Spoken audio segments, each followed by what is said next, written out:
Halo, hari ini saya akan sharing bagaimana cara kerja jual beli saham. Setelah kalian mempunyai rekening, bagaimana langkah selanjutnya untuk membeli saham? Di video ini, saya akan menjelaskan semua yang perlu kalian ketahui untuk membeli saham pertamamu.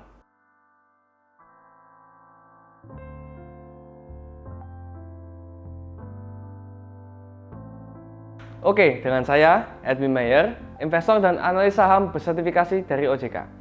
Sebelum kita lanjut ke pembahasan, jangan lupa subscribe ke channel saya dan klik tombol lonceng untuk mendapatkan notifikasi video saya selanjutnya tentang edukasi saham dan personal finance. Jadi pada video sebelumnya, kita menjelaskan mengenai cara memulai berinvestasi saham, mulai dari membuka rekening di sekuritas hingga siap membeli saham. Nah, video ini saya bikin sebagai lanjutan karena banyak yang bertanya di komunitas MYP mengenai mekanisme saham dan cara kerjanya. So, bagaimana sih cara membeli saham dan apa proses yang perlu dilalui?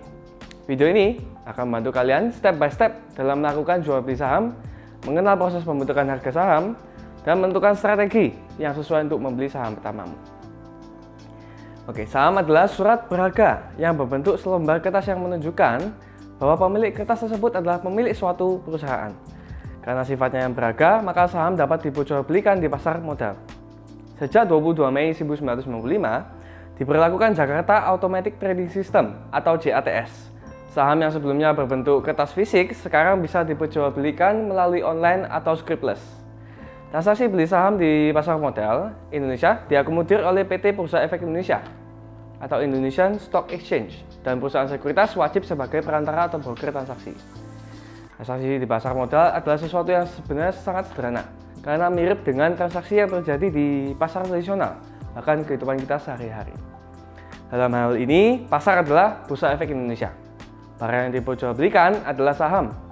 Pembeli adalah investor yang belum memiliki saham atau mau menambah kepemilikan sahamnya.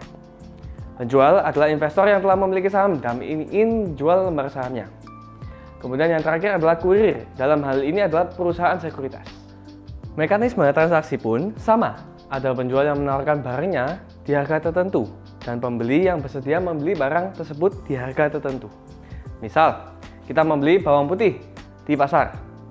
Nah, ada seorang penjual yang menawarkan barangnya di harga Rp32.000.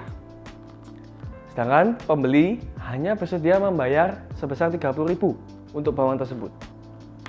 Nah, transaksi tidak akan terjadi selama penjual dan pembeli tidak mencapai kesepakatan harga. Namun, kalau pembeli bersedia membeli di harga yang ditawarkan penjual, maka akan terjadi transaksi dan pembentukan harga di angka Rp32.000. Nah, sekarang bayangkan jika permintaan terhadap bawang tersebut sangat tinggi, misal karena kualitasnya bagus atau sedang ngetren. Penjual bisa saja menaikkan harga yang ditawarkan secara bertahap. Mari kita sekarang kembali ke hukum dasar ekonomi, yaitu ketika jumlah permintaan atau demand telah lebih tinggi daripada jumlah penawaran atau supply, maka harga akan cenderung naik.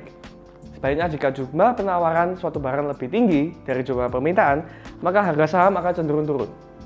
Proses transaksi jual beli saham tidak jauh berbeda dari transaksi bawang tadi. Sekarang mari kita lihat ke order book sebuah saham yang berisi informasi transaksi jual beli saham melalui selama sehari penuh. Misalkan kita mau beli saham Bank BCA.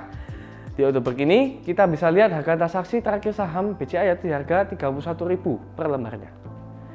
Ingat, kalau kita hanya bisa beli paling sedikit satu lot, dan satu lot sama dengan 100 lembar saham. Jadi kalau satu lot dari saham BCA adalah Rp31.000, dikalikan 100 lembar yaitu Rp3,1 juta. Bid adalah antrian harga tertinggi yang pembeli bersedia untuk membayar, dan bid lot adalah jumlah lot saham yang ingin dibeli di harga tersebut. Sedangkan offer adalah antrian harga terendah dari penjual, dan overlot adalah jumlah lot saham yang ingin dijual di harga tersebut. Kalau pembeli bersedia membayar antrian jual di harga Rp31.000, maka pembeli bisa langsung mendapatkan lot saham BCA atau yang biasa disebut hajar kanan.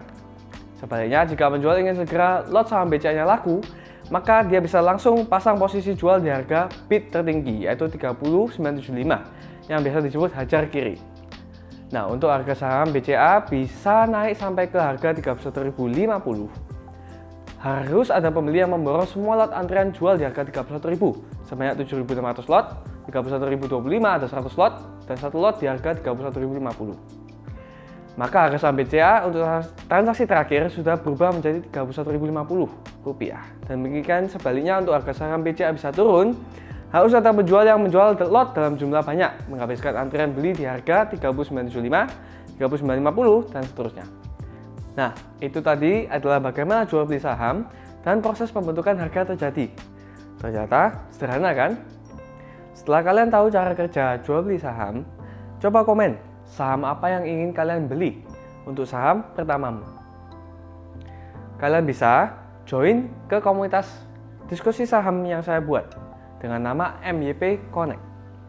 Di sini kalian bisa tanya apapun tentang saham dan saling berbagi ilmu. Dan hebatnya lagi, free. Untuk join linknya ada di deskripsi video ini ya.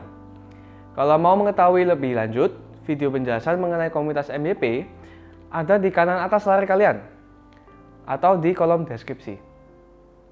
Kita sudah sampai di akhir video. Jangan lupa untuk like dan subscribe dan share video ini ke teman-teman kalian.